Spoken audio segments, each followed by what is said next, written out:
आज सेक्टर 49 में ये 22 वर्षीय युवती छत से गिर गई है या कूद गई है और उसका जो भाई है गौरव वो उसे लेके अस्पताल गया है।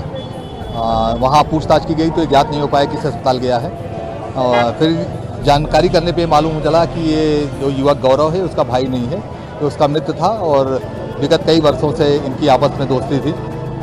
ये युवती इस युवक से दोस्ती नहीं रखना चाह रही थी, लेकिन युवक उसके पीछे पड़ा हुआ था। इस बात की कंप्लेंट भी 29 सितंबर को थाने पे की गई थी। दोनों के परिजन भी आए थे और लड़के द्वारा वहाँ पर गलती मानी गई।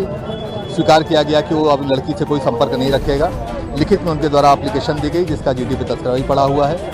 पुलिस द्वारा एहतियातन 151 में इसको गिरफ्तार भी किया गया था और ये व्यक्ति आज उससे मिलने आया लड़की से पुनः, और इसके द्वारा ज़बरदस्ती की गई कि लड़की उसके संपर्क में रहे। लड़की द्वारा मना किया गया तो इस युवक द्वारा उसे धक्का दे दिया गया और यहाँ से उसकी डेड बॉडी लेके भाग रहा था। पहले गाजियाबाद गया, उसके बाद मेरठ की तरफ जा रहा था। ये फ़ोन नहीं उठा रहा था। सर्विलांस से इसका लोकेशन ट्रेस किया गया और पुलिस युवती के परिजनों को लेकर साथ में गई और गाजियाबाद से इसको पकड़ा गया। पकड़े जाने में इसने सारी घटनाक्रम स्वीकार किया। इसे लेके वापस आया गया। क्राइम सीरीज की और कहानियों के साथ एक बार फिर से आप सभी के बीच में हाजिर हूं। जैसा कि आपको पता है कि क्राइम सीरीज में हम आपको उन कहानियों के बारे में बताते हैं जो सच्ची घटनाओं पर आधारित होता है। जिस कहानी को लेकर बहुत सारी चीजें कही जाती हैं, बहुत सारे न्यूज़पेपर उसके विषय में लिखते हैं और वो खबर सनसनी बन जाती है। हम उसी सनसनी को उठाते हैं और आप तक पहुंचाते हैं ताकि आप उन चीजों से अपडेट रहें, ताकि आपको उन विषय में जानकारी मिलती रहे और ये जरूरी भी। आज भी एक ऐसी ही कहानी के साथ हाजिर हूं आपके बीच। कहानी है नोएडा की, यूपी का इंडस्ट्रियल जोन कहलाने वाले नोएडा की। इस कहानी को ज्यादा देर नहीं हुआ है, ये बीते कुछ घंटों की ही बात है। कुछ घंटे पहले नोएडा के भीड़ भाड़ वाले इलाके में एक लड़की की लाश मिली। लाश हम इसलिए कह रहे हैं क्योंकि ऑन द स्पॉट उसकी डेथ हो चुकी होती है। जब आसपास के लोग बाहर निकलते हैं तो पता चलता है कि लड़की जो है वो 4 मंजिला इमारत से कूद गई। आसपास के लोग आनंद फानंद में पुलिस को कॉल करते हैं, लेकिन उससे पहले एक व्यक्ति आता है और वो व्यक्ति उस लड़की की लाश को उठाकर हॉस्पिटल ले जाता है। लेकिन वो ऐसा उन लोगों को कहता है, अब आगे कहां ले जाता है ये कहानी का एक मोड़ है। कहानी एक ऐसे सिरफिरे आशिक की जिसने प्रेम में अपनी बातें ना माने जाने पर लड़की को धक्का दे दिया। कहानी एक ऐसे सिरफिरे आशिक की जो खुद को उसका पति कहता है। कहानी एक ऐसे सिरफिरे आशिक की जो पुलिस की धमकी के बावजूद, धमकी यानी कि चेतावनी, उसके बावजूद उस लड़की का पीछा करता रहा। प्यार में पड़े एक ऐसे दीवाना की कहानी है ये जो आपको अंदर तक झकझोर देगी और वो ये भी बताएगी कि इंसान प्यार में क्या क्या कर लेता है। ये चीजें अगर सकारात्मक तौर पर हो तो शायद बेहतरीन हो सकती थी, लेकिन ये सकारात्मक नहीं रहा और आज उसका खामियाजा उसे भुगतना पड़ रहा है। कहानी है यूपी का धड़कन कहे जाने वाले शहर नोएडा की। नोएडा के सेक्टर 49 स्थित होशियारपुर गांव के एक अपार्टमेंट से बीते कुछ घंटे पहले एक लड़की ने कूदकर अपनी जान दे दी है। पहली नजर में यह खबर ऐसी ही लिखी गई, ऐसी ही बताई भी गई, लेकिन जब इस खबर को लेकर खुलासा हुआ उसके बाद से सभी के कान सन्न रह गए कि आशिकी में क्या कोई व्यक्ति ऐसा भी कार्य कर सकता है या इतना जघन्य अपराध कर सकता है, या इन चीजों की जिन विषयों के बारे में उसे अच्छे से समझ है उन विषयों को ध्यान में रखते हुए भी इसे दरकिनार करते हुए उस लड़की के साथ इतना कुछ कर सकता है। जो व्यक्ति 5 साल से रिलेशन में रहने का दावा करता हो, क्या वो व्यक्ति किसी की निर्मम हत्या कर सकता है? शायद आपके जवाब ना हो, लेकिन ऐसा हुआ है। नोएडा के सेक्टर 49 में एक जगह है होशियारपुर। होशियारपुर में ही एक मार्केट है, शर्मा मार्केट उसे कहा जाता है। शर्मा मार्केट में अनेकों कॉम्प्लेक्स। बताया जाता है कि लड़की जिसका नाम शीतल है वो यहीं पर काम करती थी। पिछले 5 सालों से नोएडा में रहती थी और उसकी दोस्ती पास के ही रहने वाले और कंपनी में साथ काम करने वाले युवा से हो जाती है। पहले तो यह दोस्ती होती है, लेकिन बाद में फिर यह दोस्ती प्यार में बदल जाती है। धीरे धीरे प्यार परवान चढ़ता है। आरोपी युवक के मुताबिक दोनों साथ में लिव इन में रहा करते हैं। कुछ समय तक लिव इन में रहा जाता है, लेकिन फिर दोनों के बीच खटपट होना शुरू हो जाता है। किसी किसी बात को लेकर आपस में नाराजगी होती है और लड़की ऐसे में उस लड़के का साथ छोड़कर अलग रहना शुरू कर देती है। कुछ महीने गुजर जाते हैं, फिर सितंबर का महीना आता है।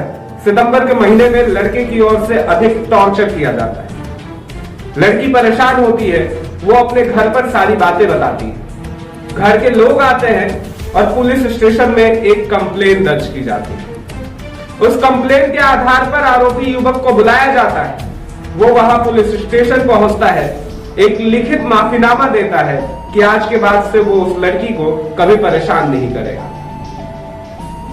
सितंबर से अब नवंबर का महीना आ जाता है। बातें लगभग बीत चुकी होती है, लेकिन वो फिर भी कॉल मैसेज के जरिए उसे परेशान करता है। अचानक 7 तारीख की वो मनहूस शाम आती है, जिस शाम वो लड़की के दफ्तर के बाहर चक्कर लगा रहा होता है।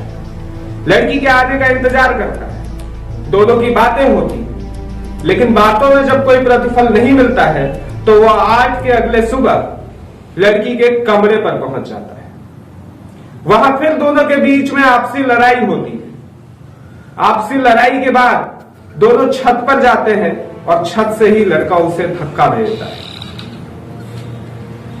धक्का देने के बाद जब लड़की नीचे गिर जाती है, नीचे भीड़ जमा हो जाती है। लोग आते हैं, लोग पुलिस को कॉल करते हैं, अस्पताल ले जाने की तैयारी करते हैं। आरोपी युवक नीचे की ओर आता है और वो ये कहते हुए लाश को लेकर चला जाता है कि यह मेरी बहन है, मैं इसे सीधे हॉस्पिटल लेके जाऊंगा। वो अपनी वैन में लड़की की लाश को रखता है और फिर उसके बाद शहर के चक्कर काटता है। इधर जब तक मौके पर पुलिस पहुंचती है और परिजनों को इंतलाह किया जाता है, परिजन पहुंचते हैं, तब तक बहुत देर हो चुकी होती है। परिजन जब पहुंचते हैं तो स्थानीय लोग ये बताते हैं कि लड़की के भाई लड़की के लाश को लेकर हॉस्पिटल गए। स्थानीय हॉस्पिटलों को खंगाला जाता है, लेकिन कहीं उस लड़की के बारे में जिक्र नहीं। स्थानीय लोग ये भी बताते हैं कि जिस हिसाब से लड़की कूदी थी, कहीं ना कहीं उसकी मौत हो गई हो, तो ऐसा मान लिया जाता है कि वो बस एक लाश ही। लेकिन जब परिवार वाले अपनी बातें कहते हैं तो सारे लोग हैरान हो जाते हैं। परिवार वाले कहते हैं कि जिस आरोपी युवक की बातें हो रही है, वो आरोपी युवक उसका भाई नहीं है। वो आरोपी एक सिरफिरा आशिक है जो उसे परेशान करता है। अब सारे लोग वहां सन्न हो जाते हैं, पुलिस भी सन्न हो जाती है। पुलिस अब ढूंढने के लिए प्रयास करना शुरू कर देती है। परिवार के लोगों से ही उस लड़के का नंबर मिलता है। नंबर को ट्रेस किया जा रहा होता है, लेकिन दूसरी तरफ उस लड़के का फोन बंद पाया जाता है। वो अपनी कार में ही इधर उधर चक्कर लगा रहा होता है। लड़की की मौत मौके पर ही हो गई होती है। अब परिवार के लोग परेशान हैं। स्थानीय सारे अस्पतालों को इस विषय में सूचना दे दी जाती है। नोएडा पुलिस पर भी एक बदनामी के काले बादल मंडरा रहे हैं कि जब उस व्यक्ति के बारे में पुलिस को पहले से ही इंतला थी, तो फिर पुलिस ने उस व्यक्ति को सिर्फ और सिर्फ चेतावनी देकर ही क्यों छोड़ा, और अगर चेतावनी देकर छोड़ा तो इसके पीछे क्या कारण है। ये सारी बातें अब पुलिस के विपक्ष में घूमती है। इधर नोएडा पुलिस परेशान होती है, लेकिन दूसरी तरफ साइबर सेल के द्वारा कॉल ट्रेस किया जा रहा होता है। उस कॉल ट्रेस के माध्यम से पुलिस उस लोकेशन तक पहुंचती है जहां आरोपी युवक की कार होती है। आरोपी युवक को दबोचा जाता है। गाजियाबाद में एक जगह है लालपुर, वहां उस आरोपी युवक को दबोचा जाता है। आरोपी को दबोचने के बाद उसी गाड़ी से उस लाश को बरामद किया जाता है। फिर उसे अस्पताल ले जाया जाता है, जहां पहले से ही यह संदेह होता है कि उसकी डेथ हो चुकी है। डॉक्टर उसे मृत घोषित कर देते हैं। अब इस आरोपी से पूछताछ होती है। पूछताछ में वो उन सारे विषयों के बारे में खुलासा करता है, उन सारी चीजों के बारे में बताता है जिसे सुनकर पुलिस भी हैरान हो जाती है, लोग भी हैरान हो जाते हैं और इसे कवर करने गए पत्रकार भी हैरान हो जाते हैं। वो पुलिस को कहता है कि लड़की के साथ उसके आज से नहीं बल्कि 5 साल से अच्छे संबंध हैं। उन दोनों ने शादी कर रखी। इस शादी की सूचना किसी भी व्यक्ति को नहीं है। वो दोनों साथ में ही एक कंपनी में काम किया करते थे, लेकिन अब वो लड़का जो आरोपी है वो उस कंपनी में काम नहीं करता है। किसी बात को लेकर अनबन हो गई थी।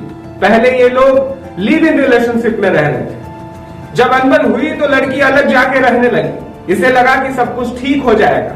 ये हर बार इसी प्रयास के चक्कर में लड़की से मिलता रहा, लेकिन सब कुछ ठीक होने के बजाय उल्टा हो गया। आगे उस दिन की बात ये बताता है कि जब वो सुबह पहुंचा तो वो वहां पर बातचीत करने के मूड में था। वो बात करने की कोशिश करता है, लेकिन किसी बात को लेकर गुस्सा आता है और फिर वो अपना जुर्म कबूल कर लेता है। वो बताता है कि उसने उस लड़की को धक्का दिया। धक्का देने के बाद उसे कुछ भी सूझबूझ नहीं आ रही थी। उसे लगा कि अब ये मुश्किल की घड़ी है, तो वो सीधे नीचे आया और प्री प्लानिंग के मुताबिक लोगों को लड़की का भाई बताकर, अपना संबंध बताकर उसने उसे कार में रखा और बिजनौर ले जाकर उसकी बॉडी को जलाने के प्रयास में था। हालांकि नोएडा पुलिस को इस विषय पर सफलता मिल गई, लेकिन एक सवाल जो सारे स्थानीय मीडिया वाले उठा रहे हैं और कहीं ना कहीं ये सवाल जायज है।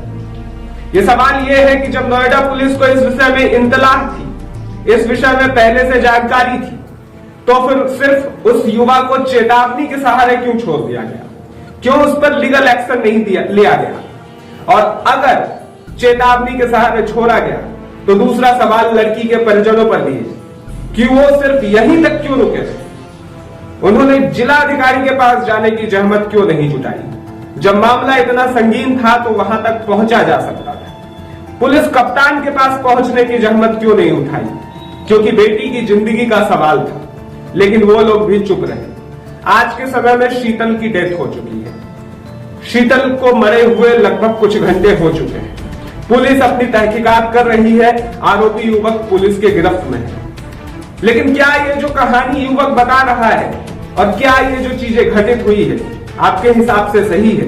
आपके हिसाब से इस मोड़ पर क्या करना चाहिए था? उस लड़के को कहां पहुंचना चाहिए था? क्या सारी चीजें शांति के साथ भी हल हो सकती थी? क्या ये उसकी गलती है या फिर वो गुस्से में, आक्रोश में उस लड़की की हत्या कर देता है, या उसकी ये मंशा नहीं होती? खैर जो भी हो, पुलिस ने अब उसे गिरफ्त में ले लिया है। पुलिस इसे एक कार्रवाई के तौर पर देख रही है और शायद आगे आने वाले कुछ समय में लड़के को सजा भी मिल जाए। फिलहाल के लिए इतना ही, और कहानियां हम आपको सुनाते रहेंगे। ऐसी सच्ची कहानियों से रूबरू करवाते रहेंगे ताकि आप अपडेट रहें और अपने माइंड को पॉजिटिव वे में लेकर आगे बढ़ते रहें। धन्यवाद।